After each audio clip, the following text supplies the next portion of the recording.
तो hello my dear viewers and dear friends, मैं धर्मेश चौहान आप सभी का वेलकम करता हूं अपने इस चैनल पर। गाइस, तो बेसिकली आज के इस वीडियो का जो टॉपिक है that is related to MAC address and ethernet header. So आइए जानते हैं मैक एड्रेस के बारे में डिटेल में और फिर इथरनेट हेडर के बारे में। सो गाइस, अगर हम बात करते हैं मैक की, so MAC stand for media access control. ये जो आपका मैक एड्रेस है, ये आपका लेयर 2 ओएसआई मॉडल का की जो डेटा लिंक लेयर है उस पर डिफाइन किया जाता है। फाइन। और जो आपका मैक एड्रेस होता है गाइस, इसको ये हमारा एक फिजिकल एड्रेस होता है इंटरफेस का। Fine, it is physical address. आप इसको फिजिकल एड्रेस भी कह लीजिए, आप इसको हार्डवेयर एड्रेस भी कह सकते हैं। फाइन, यानी हार्डवेयर एड्रेस भी अगर कोई कहता है दैट मीन्स मैक एड्रेस की बात कर रहा है वो। फाइन। अब ये आपका जो मैक एड्रेस होता है guys, this is burn in address. Burn in address या हार्ड कोडेड एड्रेस होता है जो कि वेंडर के द्वारा लैन कार्ड को असाइन किया गया होता है। वेंडर लाइक अगर हम बात करते हैं लिंक्सिस, या आप सिस्को की बात कर लीजिए, डी लिंक की बात कर लीजिए, या कोई और वेंडर जिसने कि लैन कार्ड को, जो कि लैन कार्ड का मैन्युफैक्चरर है, उसने जो है कि उस पर्टिकुलर लैन कार्ड के साथ एड्रेस को, जो मैक एड्रेस है उसको बर्न इन एड्रेस के तौर पे उसको हार्ड कोडेड फॉर्म में डिफाइन किया होगा। अब जनरली हार्ड कोडेड फॉर्म का क्या मतलब है, यहाँ पे बर्न इन एड्रेस का क्या मतलब है? देखिए, अगर हम बात करते हैं आईपी, तो आईपी तो लॉजिकल एड्रेस होता है। नॉर्मली आपका जो यूजर है वो उसको चेंज करता रहता है। लेकिन अगर हम बात करते हैं मैक एड्रेस की, सो ये बर्न इन एड्रेस से मतलब यहाँ पर ये है कि ये हार्ड कोडेड है। एक नॉर्मल यूजर इसको चेंज नहीं कर सकता। हमेशा एक पर्टिकुलर लैन कार्ड का मैक एड्रेस वही रहेगा जो कि वेंडर ने डिफाइन किया है। हाँ, ऐसा हो सकता है कि लेट से अगर आपके पास एक इंटरफेस कार्ड है, एक निक कार्ड है, नेटवर्क इंटरफेस कार्ड कह लीजिए या लैन कार्ड कह लीजिए, जिसके ऊपर की इसका जो बर्न इन एड्रेस है वेंडर ने कुछ और डिफाइन किया है, एबीसी ऐसा मान लेते हैं। लेकिन जो पर्टिकुलर यूजर है वो लेट से जब ट्रैफिक भेज रहा है तो उसमें सोर्स मैक एड्रेस के तौर पे अपने उस इंटरफेस का जो मैक एड्रेस है वो ना ले जाकर वो किसी ऐसी टेक्निक की हेल्प से उसको स्पूफ करके किसी और मैक एड्रेस के थ्रू जो है कि ट्रैफिक को भेज रहा हो। मतलब वो मैक एड्रेस तो उसका एबीसी है लेकिन वो भेज रहा होगा कि उसका मैक एड्रेस XYZ है। ऐसा हो सकता है, अटैकर्स वगैरह इस तरीके से अटैक कर सकते हैं, स्पूफिंग जिसको हम बोलते हैं, MAC address spoofing. But yes, definitely still जो इंटरफेस का एक्चुअल जो मैक एड्रेस है वो तो यही है। फाइन, ठीक है। अब देखिए आपका, अगर हम इसकी फॉर्मेटिंग की बात करते हैं गाइस, तो जो मैक एड्रेस होता है, मैक एड्रेस एक्चुअली दो पार्ट में डिवाइड होता है। फाइन। जो फर्स्ट 24 बिट्स कह लीजिए, या आप 3 बाइट्स कह लीजिए, है ना। तो जो फर्स्ट 24 बिट्स होते हैं गाइस, वो असाइन किया जाता है IEEE के द्वारा। फाइन। किसको? वेंडर को। वेंडर को असाइन किया जाता है IEEE के द्वारा फर्स्ट 24 बिट्स की वैल्यू, जिसको हम बोलते हैं OUI, ऑर्गेनाइजेशनली यूनिक आइडेंटिफायर। अब ऐसा इसलिए होता है, देखिए IEEE आपकी टॉप लेवल ऑर्गेनाइजेशन है जो इस चीज को कंट्रोल करती है कि भाई जो डिफरेंट वेंडर्स है उनके जो मैक एड्रेसेस होंगे इंटरफेसेस के वो अलग होंगे। तो इस चीज को डिफाइन कैसे किया जा सकता है? तो IEEE क्या करता है कि डिफरेंट वेंडर्स के लिए डिफरेंट लाइक OUID आप कह लीजिए डिफाइन करता है। जिससे क्या होता है कि लेट से अगर मेरे पास एक डी लिंक का लैन कार्ड है, फाइन, या दूसरा किसी और नेटगियर का लैन कार्ड है, फाइन। सो आप इनमें देखोगे तो फर्स्ट 24 बिट्स की वैल्यू जो होगी वो हमेशा IEEE के द्वारा असाइन की गई होगी और वो यूनिक होगी। फाइन। डीलिंग का अलग होगा, नेटगियर का अलग होगा। हाँ, इसके बाद के जो 24 बिट्स हैं गाइस, वो उसको बोलते हैं हम नेट एक्चुअल इंटरफेस कार्ड की आईडी, या उसको आप कह सकते हो कि नेटवर्क इंटरफेस कंट्रोलर आईडी और इंटरफेस आईडी। अब ये जो इंटरफेस आईडी है ये वेंडर असाइन करता है जो कि उस पर्टिकुलर नेटवर्क इंटरफेस कार्ड का मैन्युफैक्चरर है। फाइन। तो यहाँ पे अब देखेंगे कुछ OUID जो कि वेल नोन मैन्युफैक्चरर्स के डिफाइन किए गए हैं, यहाँ पे सिस्को का इस तरीके से, और गूगल का, या आपका HP का। अब ऐसा हो सकता है कि लेट से अगर मैं कहूँ कि एक पर्टिकुलर वेंडर को किसी लाइक वेंडर को IEEE ने लेट से फर्स्ट 24 बिट्स की वैल्यू असाइन कर दी कि भाई ये लो वैल्यू, और इसके आगे तुम जो भी इंटरफेस कार्ड वगैरह मैन्युफैक्चर कर रहे हो उसको जो है कि तुम different different IDs, interface ID देते जाओ। अब ऐसा हो सकता है कि वो आईडी फुल हो जाए। जैसे अगर मैं यहाँ पे सिस्को की ही बात करूँ, CC 46 D6 इस तरीके से। अब ये वैल्यू, ये तो आपकी हो गई OUID, OUI जिसको हम बोलते हैं। इसके बाद की जो इंटरफेस आईडी है, नेटवर्क इंटरफेस कार्ड की जो आईडी है, मान लीजिए वो 000000 ऐसे स्टार्ट होगा, और ये कहाँ तक जाएगा, फाइनली FF FF तक ही जाएगा। फाइन। अब इसके बाद क्या, अगर इसको और भी नंबर ऑफ इंटरफेस कार्ड अगर चाहिए, तो उस पर नंबर ऑफ मैक एड्रेसेस भी तो डिफाइन करने होंगे। तो इसके लिए क्या होगा कि वो फिर से अगेन IEEE के पास जाएगा, और IEEE उसको एक डिफरेंट OUID प्रोवाइड कर देगा, और फिर उस पर्टिकुलर OUID को आपका जो सिस्को है वो कंटिन्यू करेगा। सो एक्चुअल ये प्रोसेस है जो कि जिसके थ्रू जो है कि मैक एड्रेसेस को डिफाइन किया जाता है। ठीक है। अब अगर हम देखते हैं कि मैक एड्रेसेस की फॉर्मेटिंग के तौर पे, जो हमारा जो एग्जाम्पल यहाँ पे कुछ मैंने लिया हुआ है, लेट्स से जैसे आप देख रहे हो ये मैक एड्रेस है। फाइन, यहाँ पे कॉलन यूज किया हुआ है, फिर यहाँ पे 4 हेक्साडेसिमल नंबर्स के बाद कॉलन यूज किया हुआ है, यहाँ पे डॉट यूज किया हुआ है।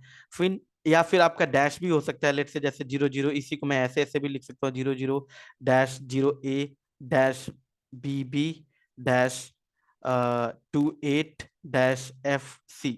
सो इस तरीके से ये भी एक रिप्रेजेंटेशन है। अगर मैं अभी आपको अपने सिस्टम में दिखाऊं, सो अगर मैं तो ये मेरा जो डिवाइस है, इसका जो लैन कार्ड है, इसका अगर मैं मैक एड्रेस देखता हूँ यहाँ पे, सो ये मुझे कुछ इस तरीके से दिखाता है। आप देख रहे हैं, ठीक है, A0D76830415E। यहाँ पे तो डैश यूज हो रहा है, लेकिन अगर यहीं पे अगर सिस्को का लेते हैं तो वहां पे डॉट को यूज किया गया होता है। तो ये कोई मतलब वो नहीं है कि इससे कोई प्रॉब्लम है। डिफरेंट डिफरेंट तरीके हैं इसको रिप्रेजेंट करने के। ठीक है। अब अगर गाइस अगर हम बात करते हैं लेट्स से कि मैक एड्रेस के टाइप्स की, तो मैक एड्रेस भी आपके 3 कैटेगरीज में डिफाइंड है। एक आपका यूनिकास्ट मैक एड्रेस, दूसरा मल्टीकास्ट, और तीसरा आपका ब्रॉडकास्ट।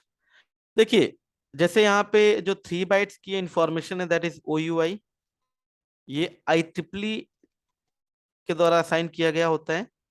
तो इसमें क्या होता है कि IEEE ने ये डिफाइन किया हुआ है कि अगर लेट्स से जो यूनिकास्ट मैक एड्रेस होगा, उसकी ये जो मोस्ट सिग्निफिकेंट बाइट, यानी मैक एड्रेस की जो मोस्ट सिग्निफिकेंट बाइट है, बाइट मतलब 8 बिट्स, उसकी जो लीस्ट सिग्निफिकेंट बिट है, उसमें हमेशा यूनिकास्ट मैक एड्रेस में हमेशा ये वैल्यू 0 होगी। और जब भी कोई मैक एड्रेस मल्टीकास्ट होगा, तो उसमें इस पर्टिकुलर मोस्ट सिग्निफिकेंट बाइट के जो लिस्ट सिग्निफिकेंट बिट है, उसकी वैल्यू 1 रहने वाली है। फाइन। अच्छा, तो या फिर अगर आपका ब्रॉडकास्ट भी होगा, उसमें ये वैल्यू 1 रहेगी उसमें भी। अब अगर हम बात करते हैं लाइक जो सेकंड लीस्ट सिग्निफिकेंट बिट है मोस्ट सिग्निफिकेंट बाइट की, उसमें क्या होता है कि देखिए, अगर ये वैल्यू 0 है, मतलब ये यूनिवर्सली एडमिनिस्ट्रेड, मतलब इसको कि IEEE ने ही सेट करके रखा हुआ है। फाइन। और अगर इसकी वैल्यू 1 है, मतलब ये लोकली एडमिनिस्टर्ड, यानी इसको मतलब एक तरीके से आप कह लीजिए कि लोकली जो लोकल वेंडर है उसने उसको चेंज किया हो। फाइन। किसी कॉन्सेप्ट के तहत ऐसा हो सकता है। बट यस, हमेशा अगर हम IEEE की बात करें, तो IEEE के द्वारा जो भी मैक एड्रेस डिफाइन किया गया होगा, मतलब जो OUID जो डिफाइन की गई होगी वेंडर के लिए, उसमें आप देखोगे हमेशा ये जो 7th नंबर की जो ये वाली जो बिट है, मोस्ट सिग्निफिकेंट बाइट की जो लिस्ट सिग्निफिकेंट बिट है, ये हमेशा 0 रहने वाली है। फाइन। और यूनिकास्ट मैक एड्रेस में ये जो लीस्ट सिग्निफिकेंट जो बिट है मोस्ट सिग्निफिकेंट बाइट की, ये भी हमेशा 0 रहने वाला है। मल्टीकास्ट मैक एड्रेस में हमेशा ये 1 रहने वाला है। फाइन। अब एक चीज यहाँ पे और मैं डिस्कस करते हुए चलूंगा कि जैसे हमारी जो कम्युनिकेशन होती है गाइस, वो 3 तरीके से होती है। एक होती है यूनिकास्ट, दूसरा मल्टीकास्ट, और तीसरा ब्रॉडकास्ट।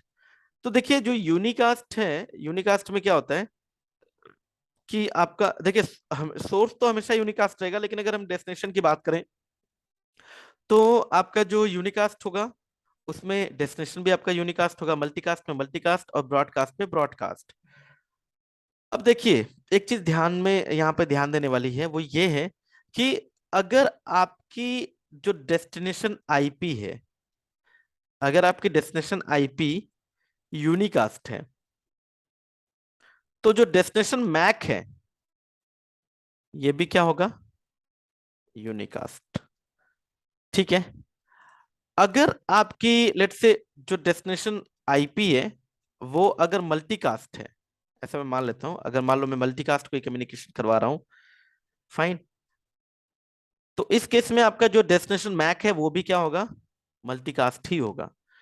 अगर आपका जो डेस्टिनेशन आईपी है दैट इज ब्रॉडकास्ट, तो आपका डेस्टिनेशन मैक भी ब्रॉडकास्ट ही रहने वाला है।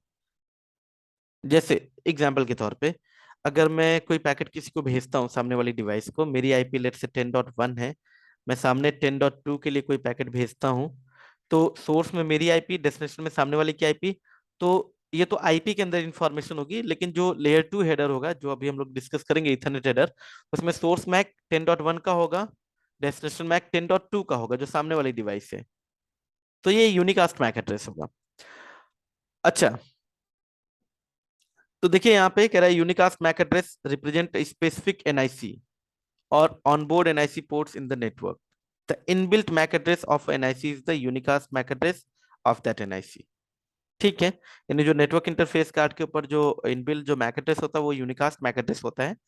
अब बात करते हैं मल्टीकास्ट मैक एड्रेस की। तो मल्टीकास्ट मैक एड्रेस में जैसे हम लोगों ने देखा कि भाई अगर मोस्ट सिग्निफिकेंट बाइट की, यानी जो स्टार्टिंग से जो 8वीं बिट है, अगर वो 0 है तो वो यूनिकास्ट होगा, 1 है तो मल्टीकास्ट होगा। अब इसमें भी IEEE ने एक वैल्यू पहले से डिफाइन कर रखी है कि अगर आपका मल्टीकास्ट मैक एड्रेस होगा तो वो इस तरीके से होगा, 010005E से स्टार्ट होगा, यानी स्टार्टिंग की जो 24 बिट्स की वैल्यू है, मतलब जो OUI फील्ड है उसमें आपको हमेशा ये वैल्यू दिखेगी 010005E, ये स्टैंडर्ड है। फाइन, ये 24 बिट्स रिजर्व्ड है। इसके बाद आगे के बचे 24 बिट्स, उसमें से भी एक बिट जो है यहाँ पे, मतलब उसमें की भी एक बिट हमेशा 0 रहने वाली है। सो यानी बचे कितने, 23 बिट्स। ये 23 बिट्स एक्चुअली गाइस जो आपका जो डिवाइस है वो जिस भी मल्टीकास्ट आईपी को लिसन कर रहा होता है अपने इंटरफेस पे, उसी मल्टीकास्ट आईपी से ये कैलकुलेट करता है। सो चलिए यहाँ पे थोड़ा सा मैं एक एग्जांपल लेके चलता हूँ कि मान लेते हैं कि एक डिवाइस है, मान लीजिए राउटर ही है, राउटर के एक इंटरफेस पे जैसे हम अगर अगर हम प्रोटोकॉल चलाते हैं, तो प्रोटोकॉल रन करते हैं तो उसमें हम लोग डिस्कस करते हैं कि भाई EIGRP मल्टीकास्ट एड्रेस यूज करता है 224.0.0.10, OSPF का 224.0.0.5 एंड 6 होता है। तो एक एग्जांपल ले लेते हैं कि मान लीजिए इस डिवाइस के एक इंटरफेस पे इसने एक मल्टीकास्ट आईपी को लिसन करना स्टार्ट किया या एक मल्टीकास्ट ग्रुप को ज्वाइन कर लिया। अब वो ग्रुप है 224.0.0. लेट्स से 10 है। ठीक है, तो एक्चुअली करता क्या आपका डिवाइस कि उसी मल्टीकास्ट आईपी के अगेंस्ट, मतलब इसी मल्टीकास्ट आईपी की जो आखिरी की जो 23 बिट्स हैं उन्हीं बिट्स को बोरो करके वो अपने मल्टीकास्ट मैक एड्रेस को कैलकुलेट करता है। सो देखिए 010005 ही ये पहले से रिजर्व्ड है। फाइन, इसके बाद बचे आपके ये 24 बिट्स, तो वो यहां से इनहेरिट करेगा, इसमें से भी एक बिट आपका 0 रहेगा हमेशा। तो ये वैल्यू अगर आप कैलकुलेट करोगे, ठीक है, तो वैल्यू बन जाएगी ये 0000 और 10 का मतलब हो जाता है ये A 10। राइट, कुछ इस तरीके से, राइट। ठीक है, सो सो गाइस ये इस तरीके से आपका मल्टीकास्ट मैक एड्रेस कैलकुलेट होता है। ठीक है, 0000 A। फाइन, इसके अलावा अगर मान लीजिए यहीं पे कोई और मल्टीकास्ट एड्रेस को भी अगर आपका ये डिवाइस इस इंटरफेस पे लिसन करता मल्टीकास्ट आईपी, तो उसके अगेंस्ट भी मल्टीकास्ट एक मैक एड्रेस कैलकुलेट होता, वो उसको उस इंटरफेस पे लिसन करना स्टार्ट कर देता। फाइन, तो अब देखिए होता क्या है कि अगर एक पर्टिकुलर ट्रैफिक, लेट से अगर मैं कहूँ कि यहाँ से चले ये EIGRP की ही बात कर लेते हैं कि अगर ये डिवाइस यहाँ से कोई हेलो निकालता है, फाइन, तो इन सोर्स इंटरफेस जो होगा, सोर्स आईपी होगी इस इंटरफेस की लेट से 12.0.0.1, डेस्टिनेशन आईपी होगी मल्टीकास्ट। सो जो सोर्स मैक होगा वो तो उसी के इंटरफेस का मैक होगा, लेट से 0A, डेस्टिनेशन मैक भी क्या होगा, मल्टीकास्ट। फाइन, सो जैसे यहाँ पे मल्टीकास्ट जो आपका एड्रेस हो गया 224.0.0.10, तो मल्टीकास्ट मैक भी आपका क्या होगा 010005E। ठीक है, 0000A। Fine, okay. ये आप हमेशा याद रखिए कि अगर डेस्टिनेशन आईपी मल्टीकास्ट है तो डेस्टिनेशन मैक भी मल्टीकास्ट होगा, और वो जो मैक है वो उसी आईपी से कैलकुलेट होगा। फाइन। नाउ गाइस, जो नेक्स्ट इसमें है that is broadcast MAC address. जब भी हमें कोई ट्रैफिक एक पर्टिकुलर सेगमेंट में सारी डिवाइसेस को भेजना होता है तो उसको ब्रॉडकास्ट करना होता है। तो ब्रॉडकास्ट के केस में जैसे आपकी आईपी होती है ना 255.255.255.255, वैसे ही मैक एड्रेस भी होता है FFFF, this one. Fine, this one. जैसे कि एग्जांपल के तौर पे ले लूं कि अगर हम बात करते हैं एआरपी प्रोटोकॉल की, जो हम लोग आगे डिस्कस करेंगे। एआरपी में क्या होता है कि एक रिक्वेस्ट जाती है, फिर उसका रिप्लाई आता है। तो रिक्वेस्ट कहते हैं कि रिक्वेस्ट जो है वो ब्रॉडकास्ट होती है। ब्रॉडकास्ट मतलब वो इस पर्टिकुलर मैक एड्रेस को उसको फॉरवर्ड किया जाता है। फाइन। ओके। नाउ ये तो रही बात टाइप्स ऑफ मैक एड्रेसेस की, ये सारा कुछ मैं अभी प्रूफ करके भी दिखाऊंगा। नाउ गाइज, अगर हम बात करते हैं हेडर्स, इथरनेट हेडर की, तो इथरनेट हेडर आपका गाइज देखिए, एक्चुअली हेडर तो आपका इतना है, ये रहा। इथरनेट हेडर आपका ये हो जाता है, सॉरी नॉट दिस, ये आपका इथरनेट हेडर हो जाता है, और ये आपका हो जाता है ट्रेलर। इसके अलावा यहाँ पे कुछ और भी फील्ड्स हैं, that is preamble and SFD. आइए जानते हैं इन फील्ड्स के बारे में। देखिए, अगर हम बात करते हैं मिनिमम इथरनेट फ्रेम के साइज की, कि हमारा जो फ्रेम है उसका साइज कितना होना चाहिए। गाइज, एक मिनिमम जो साइज होना चाहिए इथरनेट फ्रेम का वो 64 बाइट्स का होना चाहिए। ठीक है। अगर 64 बाइट्स नहीं है तो जो डिवाइस है वो उसको जो है कि as a runt frame consider करता है। रन फ्रेम मतलब it's like a collided frame और करप्टेड फ्रेम कंसीडर किया जाता है, और डिवाइस के द्वारा उस पर्टिकुलर फ्रेम को डिस्कार्ड कर दिया जाता है। अगर मैं कहूँ कि जैसे मान लीजिए ये एक स्विच है, ठीक है, मैं यहाँ पे एक डिवाइस हूँ, मैंने यहाँ से कोई ट्रैफिक भेजा, अब उस पर्टिकुलर फ्रेम का साइज लेस देन 64 बाइट है, तो स्विच क्या करेगा, अपने इसी इंटरफेस पे ना उसको जब रिसीव करेगा देखेगा अच्छा 64 बाइट से कम है, उसको ये यहीं पे डिस्कार्ड कर देगा, नॉट ड्रॉप, डिस्कार्ड कर देगा, आगे फॉरवर्ड ही नहीं करेगा। तो ये जो मिनिमम साइज है फ्रेम की वो 64 बाइट होनी चाहिए। और एक स्टैंडर्ड जो है सिस्को डिवाइसेस में बाय डिफॉल्ट जो आपको मिलता है दैट इज 1518 बाइट्स, बट हाँ कुछ ऐसी डिवाइसेस भी होती हैं जो कि इससे ज्यादा भी बड़ी साइज के फ्रेम को एक्सेप्ट करती हैं, जिसको बोला जाता है जंबो फ्रेम। देखिए, अगर 64 बाइट से कम है फ्रेम का साइज तो उसको रन फ्रेम बोला जाता है, और अगर आपका जो फ्रेम है अगर उसका साइज 1518 बाइट से ज्यादा है तो वो आपका जंबो फ्रेम कहलाता है। जंबो फ्रेम जो उसका साइज अप्रॉक्स 9000 बाइट्स तक का आपका फ्रेम हो सकता है। तो जो हाई एंड डिवाइसेस होती हैं, ठीक है, उनमें 9000 बाइट्स तक का सपोर्ट रहता है, बट जनरली हम जो डिवाइसेस यूज करते हैं उसमें आप देखोगे तो डिवाइस का एमटीयू 1500 बाइट होता है, और उस पे आपका जो 18 बाइट्स की लेयर टू इंफॉर्मेशन मतलब हेडर आपका लग जाता है 14 बाइट का, और 4 बाइट का आपका ट्रेलर, तो ये मिला के आपका 18 बाइट्स। तो 1518 बाइट्स का जो एमटीयू है वो आपकी डिवाइसेस सपोर्ट करती हैं। ठीक है। अब देखिए, अगर मैं कहता हूँ 64 बाइट का फ्रेम होना चाहिए, अब देखिए फ्रेम यानी उसमें इथरनेट हेडर भी है, टेलर भी है। हेडर आपका 6 बाइट, 6 बाइट, 2 बाइट, तो हेडर तो आपका हो गया 14 बाइट का। फाइन। और टेलर हो गया आपका 4 बाइट्स का। तो ये तो आपका हो गया, आपके हो गए 18 बाइट्स की इंफॉर्मेशन। अब आप सोच रहे होंगे कि मैं इन दोनों फील्ड्स को कंसीडर क्यों नहीं कर रहा हूं, बात करेंगे इसके बारे में। 18 बाइट्स, तो मैंने बताया कि भाई 64 बाइट्स होना चाहिए, इससे कम होगा तो करप्टेड माना जाएगा। तो कम से कम जो आपका जो पेलोड है, पेलोड आपका 46 बाइट का होना चाहिए। और एक स्टैंडर्ड अगर हम बात करते हैं तो 46 टू 1500 बाइट का आपका पेलोड होना चाहिए। फाइन। अब देखिए यहाँ पे, अब ऐसा मान लेते हैं कि अगर मान लीजिए 46 बाइट का पेलोड नहीं होता, डेटा आपका करप्टेड नहीं है, बट उतना अमाउंट ऑफ पेलोड नहीं है। मान लेते हैं कि ऐसा कि यहाँ पर जो ये इंफॉर्मेशन है, ऐसा मान लीजिए कि एक एग्जांपल ले लेते हैं यहाँ पर कि 20 बाइट्स, ठीक है, 20 बाइट्स की इंफॉर्मेशन आ रही है, प्लस 20 बाइट्स और हमने ले लिया जो कि नेटवर्क लेयर की इंफॉर्मेशन है। ये आपका हो गया 40 बाइट्स। अब 40 बाइट्स का मान लीजिए पेलोड है इथरनेट हेडर के लिए। फाइन। तो 40 बाइट्स प्लस 18, आपका ये टोटल होगा फ्रेम का साइज कितना, 58 बाइट्स। फाइन। अब ये आपका जो डेटा है, मान लीजिए ये कोई आईसीएमपी का ही पैकेट मान लेते हैं कि आईसीएमपी पैकेट था, इसके ऊपर आईपी हेडर लगा 20 बाइट। सो 20 बाइट ये 40 बाइट्स हुआ, और प्लस इस पे आपका जो इथरनेट का हेडर और टेलर लग गया, ये आपका 18 बाइट्स का, तो ये 58 बाइट्स हुआ। अब मिनिमम रिक्वायरमेंट तो हमारी होनी चाहिए 64 बाइट्स, उतना तो पहुंचा नहीं हमारा डेटा। या फिर हम कहें अगर पेलोड की अगर बात करें तो पेलोड कम से कम 46 बाइट होना चाहिए, उतना है नहीं। तो होता क्या है इस केस में, यहाँ पे ना इसी में डेटा में ही आपका कुछ पैडिंग डेटा ऐड कर दिया जाता है इसको फुलफिल करने के लिए, जिसको हम बोलते हैं पैडिंग डेटा। सो 0000 करके उसको फुलफिल कर लिया जाता है, यानी 6 बाइट का यहाँ पे लग जाता है पैडिंग डेटा, 6 बाइट्स का, जो कि इसको 46 बना देगा, 46 + 18, और ये आपका 64 बाइट्स हो जाता है। ठीक है, ओके। देखिए दोनों ही केस में जैसे कि मैं बात कर रहा था कि अगर रन फ्रेम है तब भी आपका फ्रेम डिस्कार्ड होगा, और अगर जंबो फ्रेम है जो डिवाइस उसको सपोर्ट नहीं करती वो भी उसको डिस्कार्ड करेगी। अब देखिए सबसे पहला आपका जो इसमें है, अगर मैं यहाँ पे अगर आप स्क्रीन पे देखें तो सबसे पहले आपका आता है प्रीएम्बल, फिर आपका एसएफडी। अब एक्चुअल फ्रेम जो होता है वो यहाँ तक कंसीडर होता है, उसमें प्रीएम्बल और एसएफडी को इंक्लूड नहीं किया जाता। क्यों नहीं किया जाता, बात करते हैं इसके बारे में।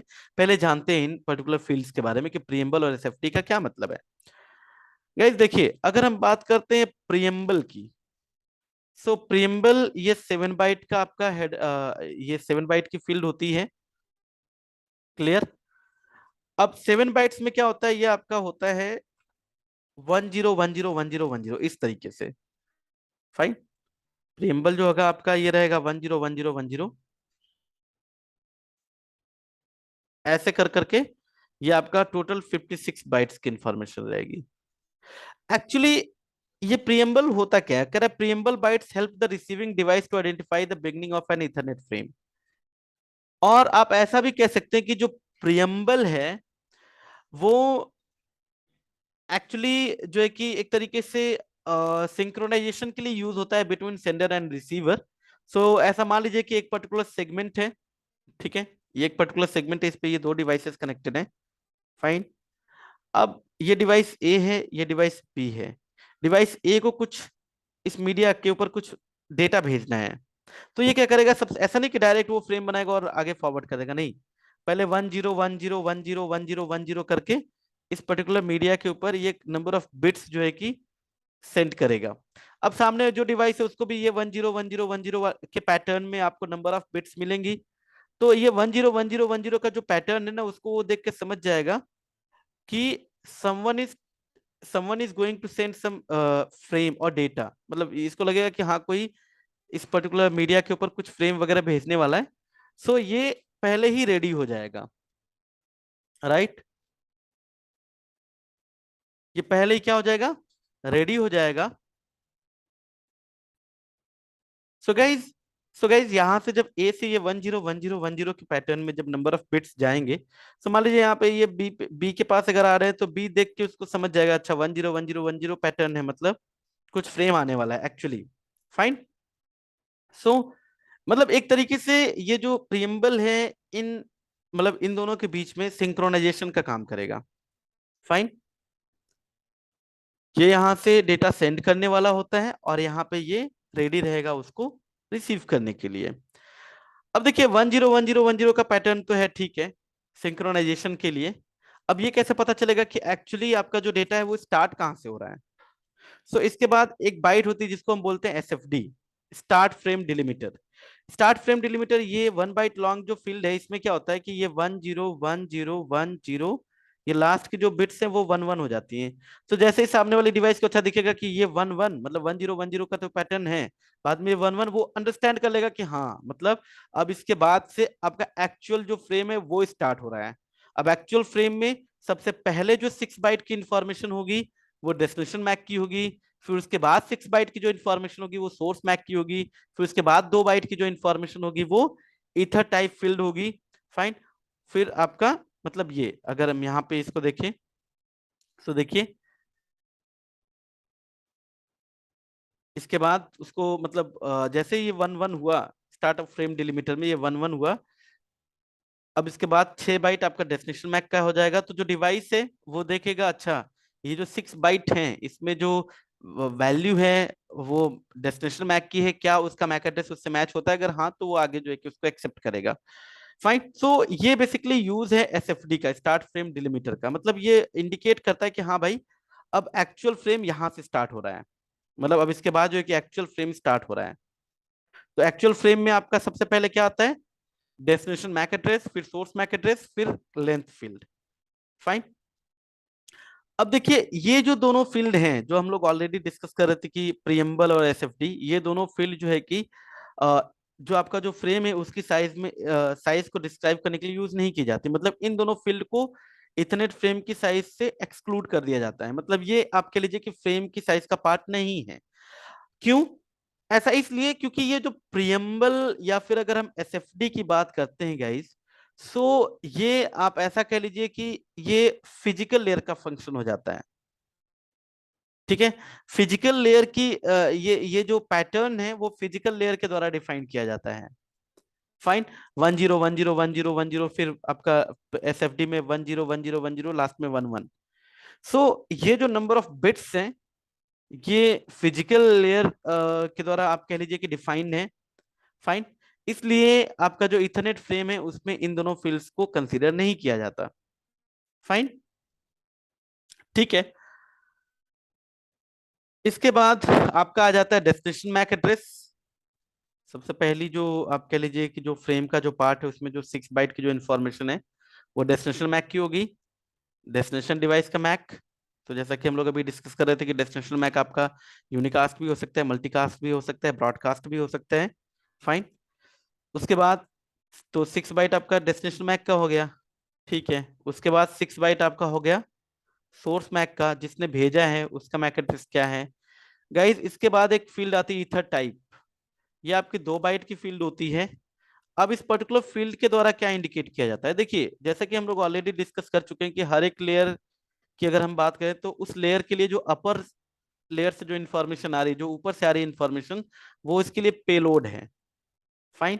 तो अगर मैं बात करूं यहाँ पर इथरनेट की, सो इथरनेट यहाँ पे ये जो डेटा है या पेलोड, पेलोड क्या हुआ, जो कि इंफॉर्मेशन इस इथरनेट के अंदर इनकैप्सुलेटेड है। अब वो इंफॉर्मेशन या तो अपने आप में ही लेयर 2 यानी डेटा लिंक लेयर पर ओरिजिनेट हुई होगी, या ऊपर से आ रही होगी, कहां से, लेट से नेटवर्क लेयर से। फाइन। है ना। अगर आप देखें यहाँ पर लेट से मैं अगर कोई यहाँ पे पैकेट बनाता हूँ, चलिए मैं यहाँ पे बना लेता हूँ HTTP। फाइन। इसके ऊपर आपका लग गया TCP। तो TCP के लिए पेलोड हुआ HTTP। अब इसके ऊपर लग गया आपका IPv4 हेडर। सो इस पूरे IPv4 के लिए आपका पेलोड हुआ अप टू TCP, यानी ये पूरा का पूरा सेगमेंट। इसके ऊपर आपका लगा फिर इथरनेट हेडर। तो इथरनेट हेडर के लिए पेलोड क्या हुआ, ये पूरा का पूरा, मतलब जो आपका पैकेट है ये पूरा आपका पेलोड हो गया। फाइन। सो ये तो आपका हेडर लग जाएगा और इधर आपका लग जाएगा 4 बाइट का ट्रेलर। फाइन।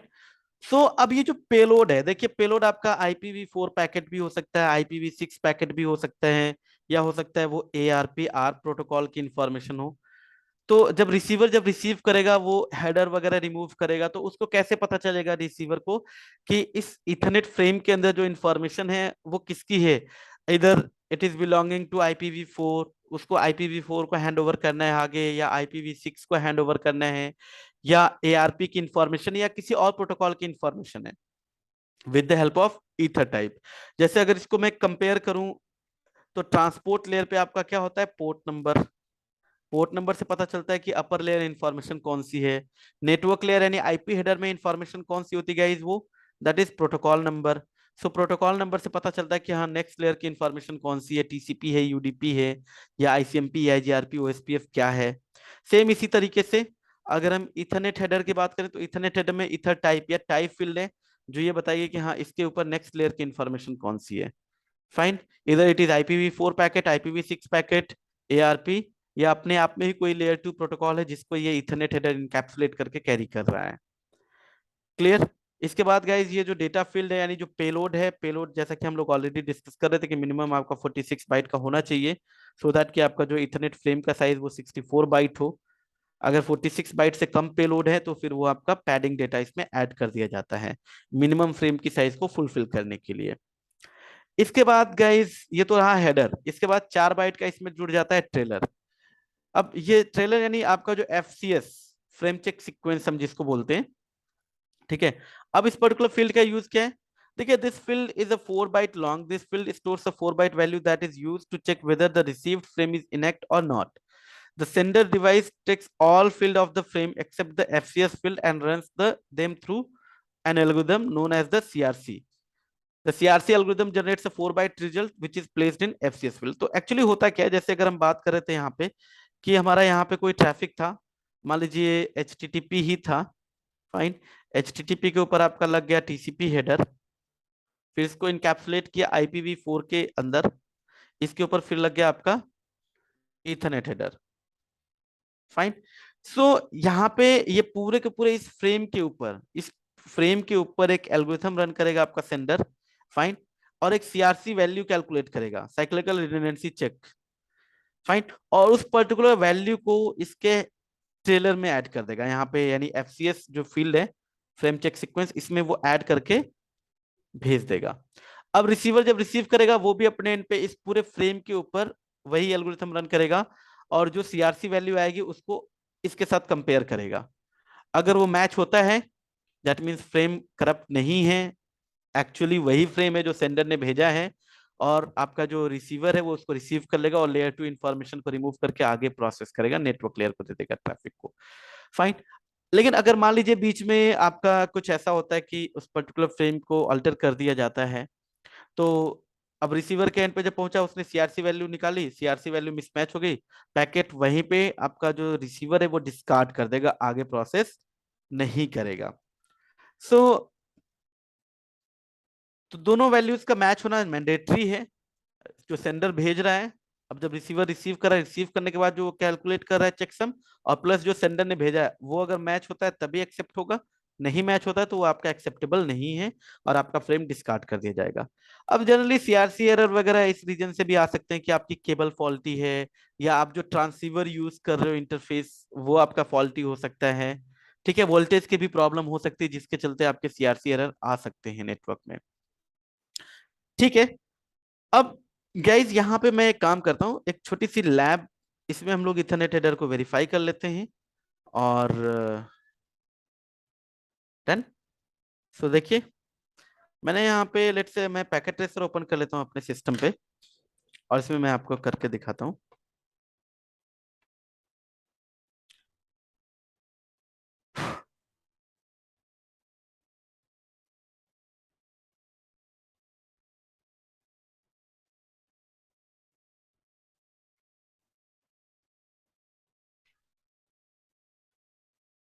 ठीक है,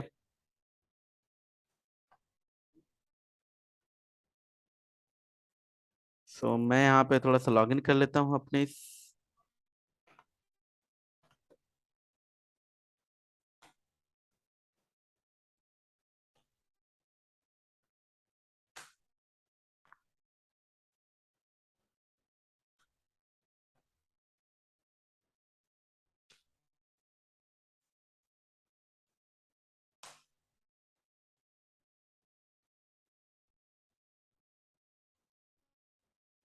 तो यहाँ पर मैं क्या करता हूँ, एक स्विच ले लेता हूँ और स्विच पे कुछ डिवाइसेस कनेक्ट कर लेता हूँ। गाइस, पैकेट ट्रेसर आपका टूल है जिसकी हेल्प से आप जो है कि अपने प्रैक्टिकल्स वगैरह कर सकते हो लाइव, मतलब वर्चुअल लैब्स वगैरह बनाकर। बट हाँ, इसमें कुछ चीजें लिमिटेड हैं, सो उसके लिए मैं जो टूल यूज करूंगा वो GNS भी यूज करूंगा, तो मैं दोनों का कॉम्बिनेशन लेकर चलूंगा इस पूरी सीरीज में, ठीक है। तो चलिए यहाँ पर मैं सिर्फ 3 डिवाइसेस ही ले लेता हूँ, और इनको मैं कनेक्ट कर देता हूँ।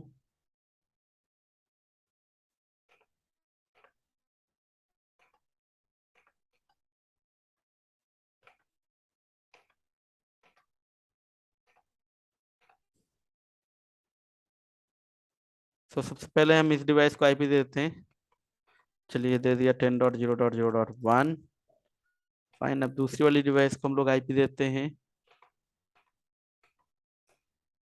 10.0.0.2, थर्ड डिवाइस को आईपी देते हैं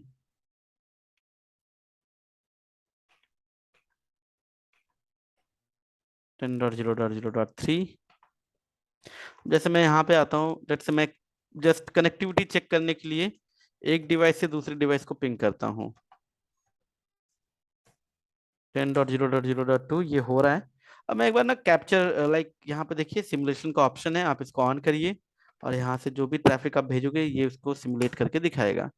सो ये 10.0.0.2 अगर मैं यहाँ से भेजूँ तो ये देखिए ट्रैफिक गया स्विच पे, स्विच आगे फॉरवर्ड करेगा। बट यहाँ पे अगर मैं आपको इथरनेट हेडर दिखाऊं तो चलिए मैं इस पैकेट कैप्चर को पैकेट को कैप्चर कर लेता हूँ यहाँ पर। ठीक है, इनबाउंड पीडीयू डिटेल्स। तो गाइज इसमें अगर आप देखेंगे तो देखिए फील्ड्स आपकी वही हैं जो ऑलरेडी हम लोग डिस्कस कर रहे थे। ठीक है, सो सबसे पहले आपका आ जाता है प्रियम्बल, फाइन, एंड एसएफडी। तो दोनों मिलाकर आपके 8 बाइट्स हो गए, 7 बाइट का प्रियम्बल, 1 बाइट का आपका एसएफडी।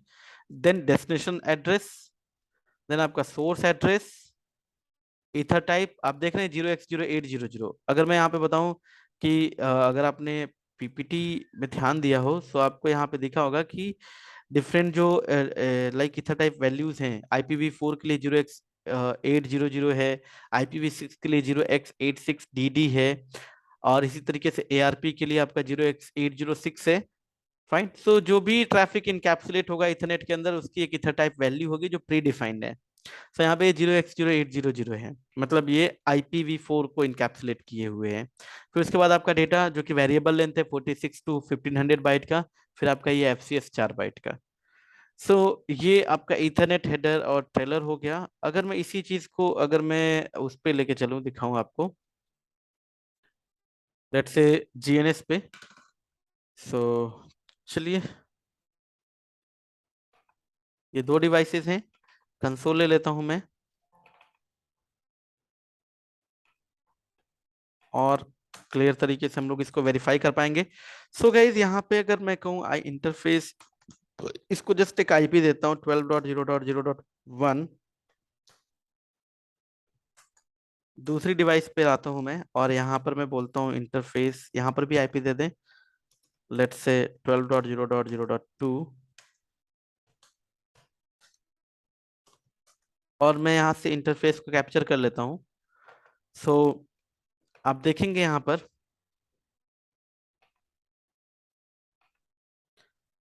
सो चलिए मैं एक डिवाइस से ट्रैफिक भेज लेता हूँ और मतलब कुछ ट्रैफिक यहाँ पे जनरेट करने वाला हूँ, सो मैं जस्ट पिंग करूंगा। फाइन, सो PC1 से PC2 को पिंग करते हैं, मतलब राउटर 1 से राउटर 2 को पिंग करते हैं 12.0.0.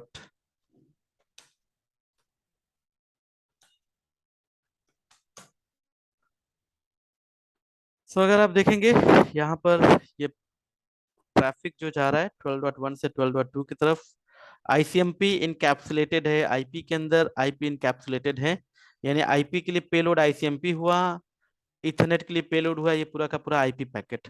सो अगर आप देखेंगे यहाँ पे, तो देखिए डेस्टिनेशन मैक एड्रेस C20219 इस तरीके से, और ये फिर सोर्स मैक एड्रेस, फिर आपका ये टाइप 0x0800। फाइन, ये आपका हेडर हो गया। ठीक है, अगर मैं यहीं पर अगर आप यहाँ पर देखेंगे तो दूसरा, अगर मैं आर्प वाला कोई पैकेट ओपन करता हूँ, इसमें देखिए इथर टाइप में वैल्यू कुछ और है 0x0806, मतलब ये बता रहा है कि इसके अंदर आर्प की इंफॉर्मेशन जा रहा है ये लेकर। और यहाँ पे पैडिंग में भी कुछ नंबर ऑफ बिट्स को ऐड कर दिया गया है 000, बिकॉज जो मैं बात कर रहा था यहाँ पे कि एटलीस्ट 64 बाइट का फ्रेम होना चाहिए, मतलब जो 46 बाइट का पेलोड होना चाहिए। अब पेलोड 46 बाइट से कम रहा है, इसलिए इसने जो है कि पैडिंग डेटा को यूज किया है। Fine, so this is all about MAC address and ethernet header guys.